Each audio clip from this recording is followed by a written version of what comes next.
আসসালামু আলাইকুম এভরিওয়ান। মায়ের মৃত্যু গল্পের ৫ নাম্বার পর্ব। তো চলো বেশি কথা না বলে গল্প শুরু করা যাক। যখন আমার চোখ খোলার মতো শক্তি হলো তখন আমি সামনে তাকিয়ে দেখি মুক্তা আমার সামনে দাঁড়িয়ে আছে আর আশেপাশে কেউ নেই। আমি মুক্তার দিকে তাকিয়ে বললাম, আমাকে এখানে এভাবে নিয়ে আসার কারণ কি? আমাকে যদি ভালো করে বলা হতো তাহলে তো আমি নিজেই এখানে চলে আসতাম। মুক্তা আমার কথা শুনে শুধু একটা মুচকি হাসি দিয়ে সামনের দিকে যেতে লাগলো। আমি যে এতক্ষণ কোথায় ছিলাম সেটাও খেয়াল করি নাই। ভালো করে নিচে তাকিয়ে দেখি আমি রাস্তার এক কোণে বসে আছি। তাড়াতাড়ি নিচে থেকে দাঁড়িয়ে গেলাম। সামনে তাকিয়ে দেখি সুন্দর একটা রাজপ্রাসাদ। আমি যতই এটার গুণগান করি না কেন বলেও বোঝাতে পারবো না এটা কতটা সুন্দর। আর ভেতরে যে কতটা সুন্দর হতে পারে এটা হয়তো আমার অজানা। তবে বাহিরটা যেহেতু এত সুন্দর, ভেতরটা কতটা না সুন্দর হতে পারে। আমার মন চাইছে এই বাসার ভেতর থেকে একবার ঘুরে আসি। এই বাসাটা দেখে মনের ভেতরে কেমন যেন একটা লোভ লেগে গেল। মনে হচ্ছে যেন আমাকে কোনো এক অজানা মায়া কাছে টানছে। হঠাৎ করে কয়েকজন ছেলে তাদের গায়ে কালো অন্য ডিজাইনের পোশাক পরা। তবে এরা যে কারা এটা আমি বলতে পারছি না। হঠাৎ করে ছেলেগুলো আমার কাছে এসে আমাকে একটা আইডি কার্ড দিয়ে বলল, আজকে থেকে তুমি এই বাসার চাকর, আসো আমাদের সাথে। মনে মনে বললাম, তাহলে আমাকে কি এই বাসায় পাঠানো হয়েছে? মানুষ তো এমনি আর এই বাসায় কাজ করতে চাইতো না। এত সুন্দর একটা বাসা। ভেতরে যেতেই আমাকে একজন প্রশ্ন করলো, তোমার নাম রনি তাই না? যে ছেলেটা আমাকে প্রশ্ন করেছে তার সামনে একটা কম্পিউটার আর চোখে ইয়া বড় একটা চশমা। আমিও ভদ্রভাবে উত্তর দিলাম, জি আমার নাম রনি। এটুকু বলতেই ছেলেটা বলল, সামনে যাও, স্যার হয়তো তোমার জন্য অপেক্ষা করছে। আমিও তার মতো সামনে চলে গেলাম। হঠাৎ করে মনে হলো এই বাসাটাকে তো ভালো করে দেখাই হয় নাই।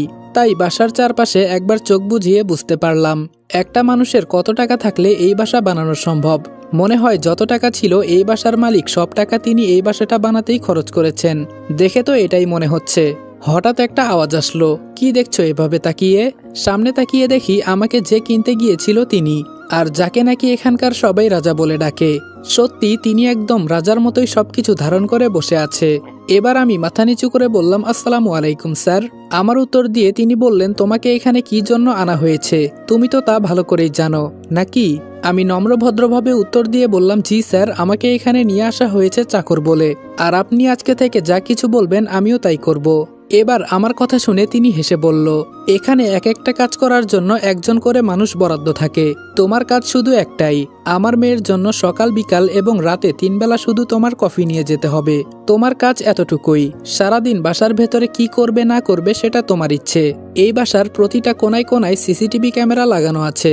শুধু এইটুকু মনে রাখবে, যখন আমার মেয়ের কফি নিয়ে যাবে ভুলেও তুমি তার দিকে চোখ তুলে তাকাবে না। যদি অনুমতি ছাড়া দেখার চেষ্টা করো তাহলে পরবর্তীতে তোমার চোখ নষ্ট করে দেওয়া হবে, নয়তো তোমাকে মেরে ফেলা হবে। আমি কি বললাম বুঝলে তো? মনে মনে বললাম, এটা আবার কেমন ধরনের শর্ত? আমাকে কি মারার প্ল্যান করছে নাকি সবাই মিলে? এটাই তো বুঝতে পারছি না।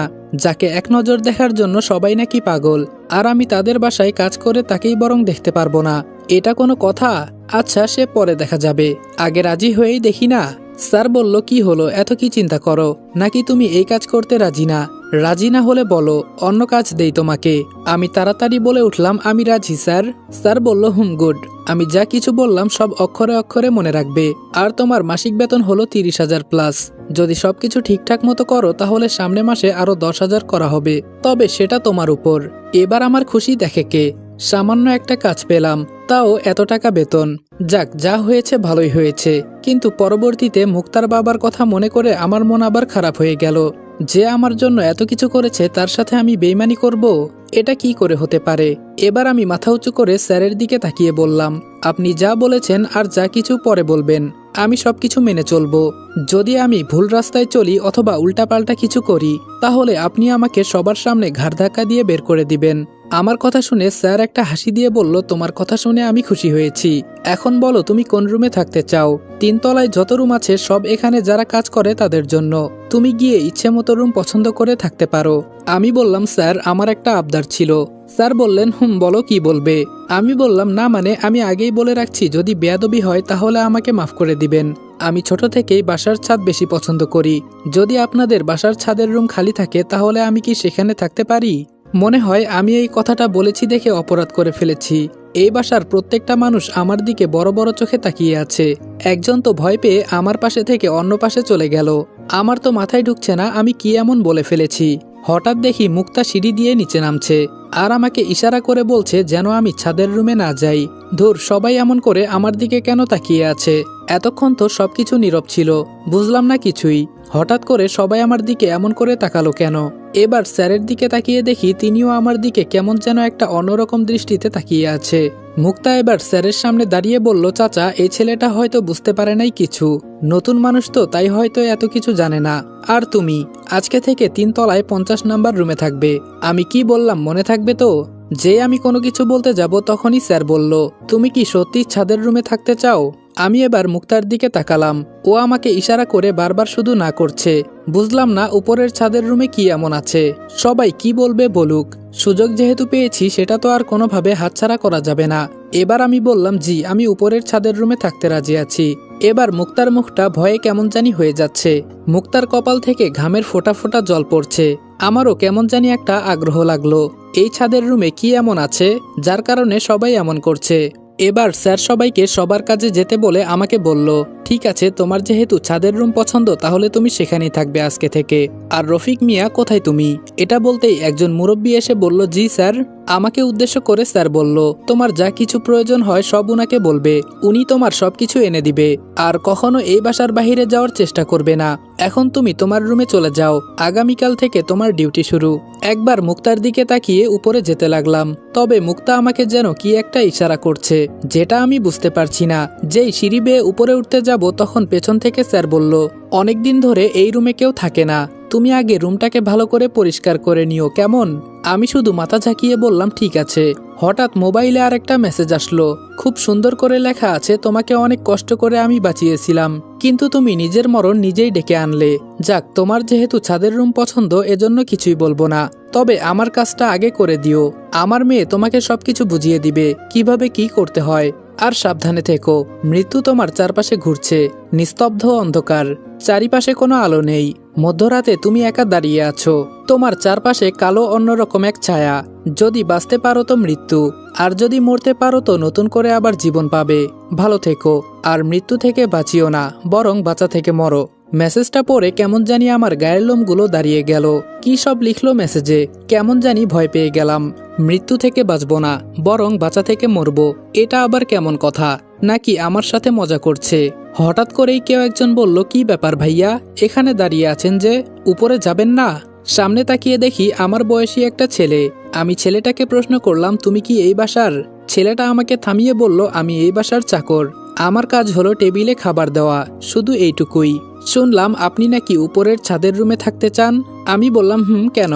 আমি এই কথা বলার পর মনে হচ্ছে সবাই কেমন করে জানি আমার দিকে তাকাচ্ছে, কিছুই তো বুঝলাম না।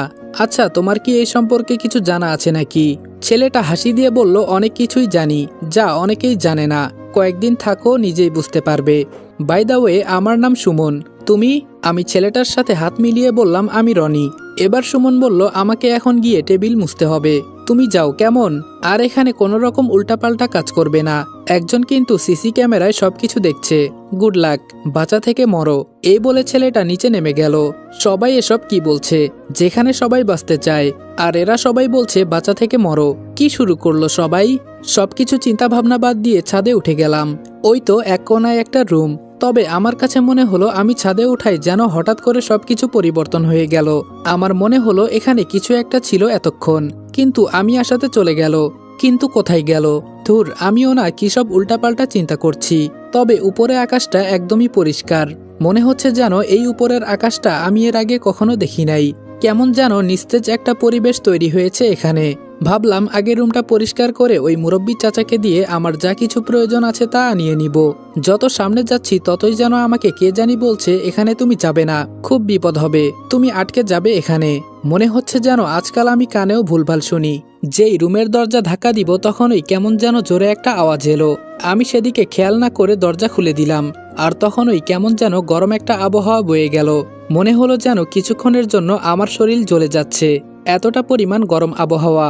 মুহূর্তের ভেতরে সবকিছু অন্ধকার হয়ে গেল। তাড়াতাড়ি রুম থেকে বের হয়ে ছাদে দাঁড়িয়ে দেখি আশেপাশে সবকিছু এমন অন্ধকার হয়ে গেছে, সামনের কিছুই দেখা যাচ্ছে না। এসব দেখে ভয়ে আমার কলিজার পানি শুকিয়ে গেছে। মনে হচ্ছে যেন আমার দিকে কিছু একটা ছুটে আসছে। ভয়ে আমি চোখ বন্ধ করে ফেললাম।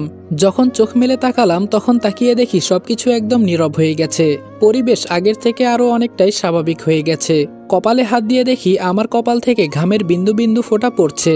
এবার ভয়ে ভয়ে রুমের দরজা দিয়ে ভেতরে গেলাম, কিন্তু এখন সবকিছু একদম স্বাভাবিক হয়ে গেছে।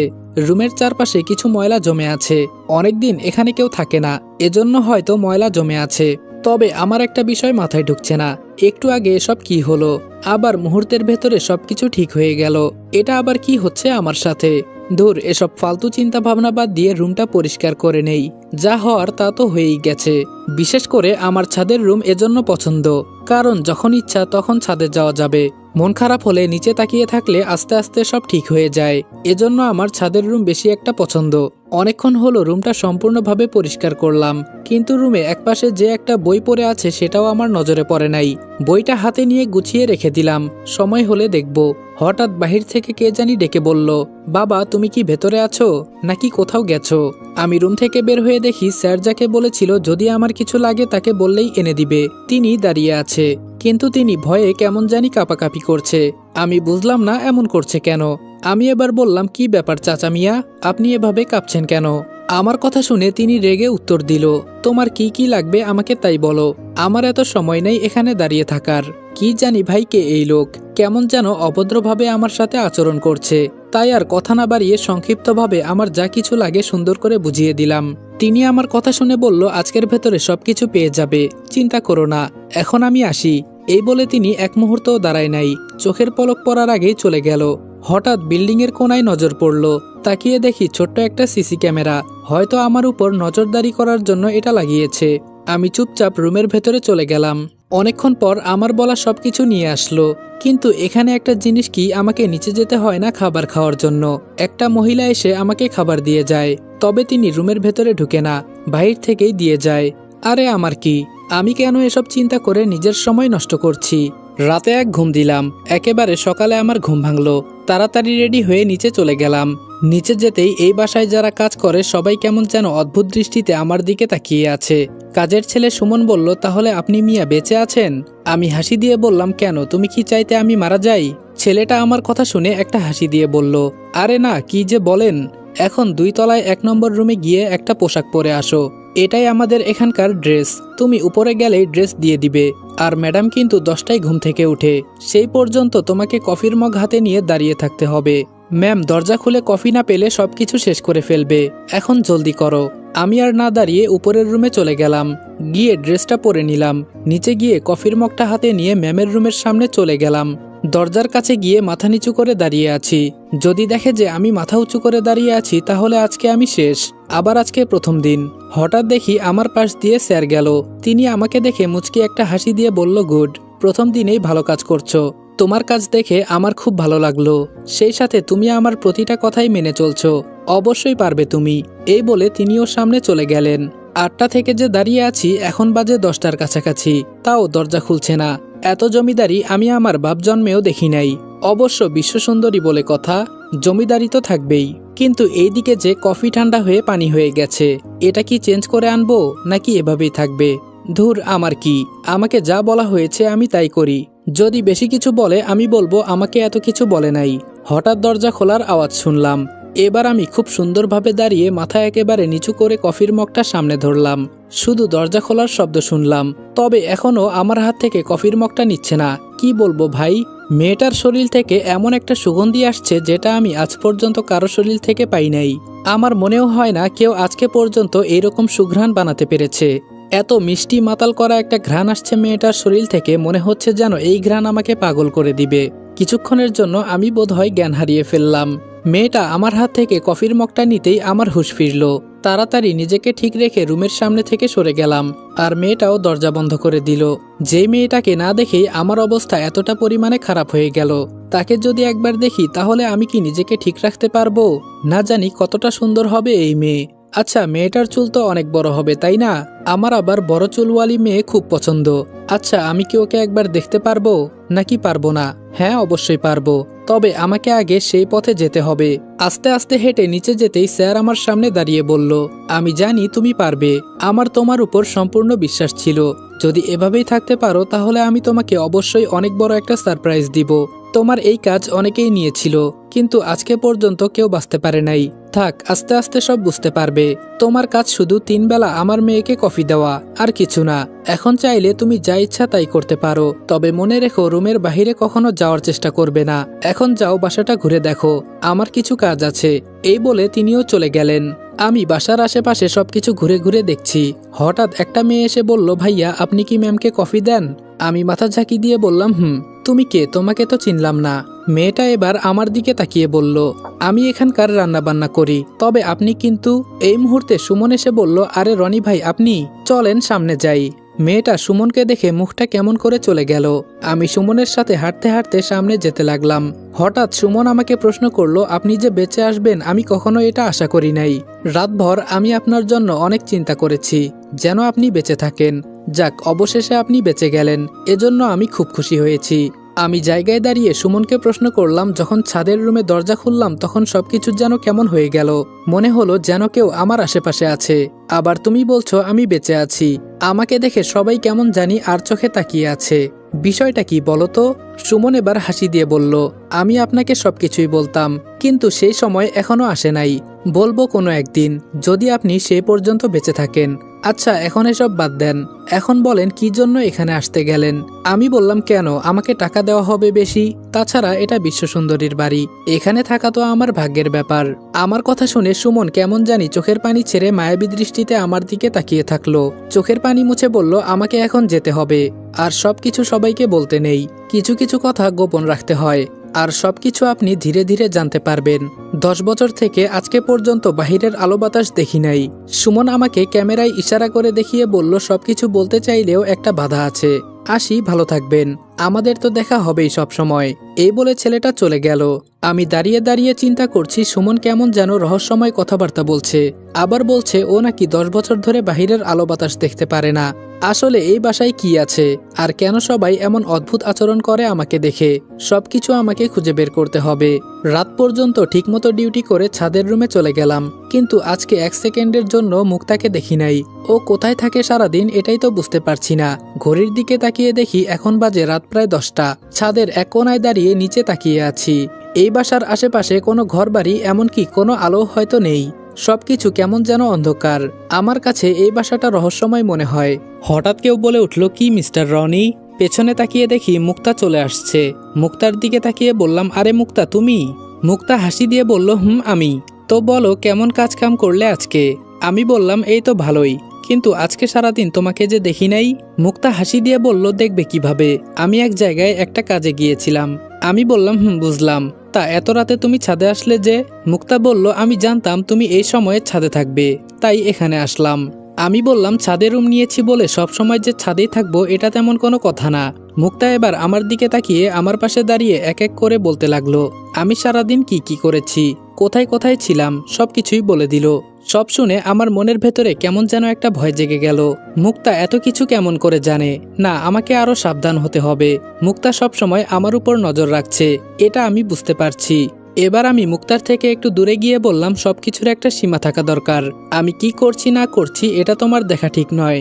তুমি হয়তো আমাকে ফলো করছো, তাই না? মুক্তা বলল, কে বলেছে আমি তোমাকে ফলো করছি? এবার মুক্তা আমার কাছে এসে আমার চোখের দিকে তাকিয়ে বলল, আমাকে কি সারাদিন একবারও তুমি দেখেছো বাসায় যে এসব কথা বলছো বাবু? এবার আমি মুক্তার থেকে দূরে গিয়ে বললাম, আপনি মানুষটাই ভালো না মিয়া। মুক্তা হেসে বলল, আমি আর ভালো হতে চাই না। এখন শোন, তোর কেসটা মাটি চাপা হয়েছে, কিন্তু তোর সৎ বাবা বলে বেড়াচ্ছে মায়া নাকি তোর স্ত্রী, ওর পেটে নাকি তোর বাচ্চা। তুই আবার ফিরে গেলে ওরা তোর উপর থেকে কেস তুলে নিয়ে মায়ের সাথে আবার নতুন করে তোর বিয়ে হবে। তুই কি এখন ফিরে যেতে চাস সবকিছু প্রমাণ করে? আমি শান্ত হয়ে মাথা নিচু করে বললাম, দেখি কি করা যায়।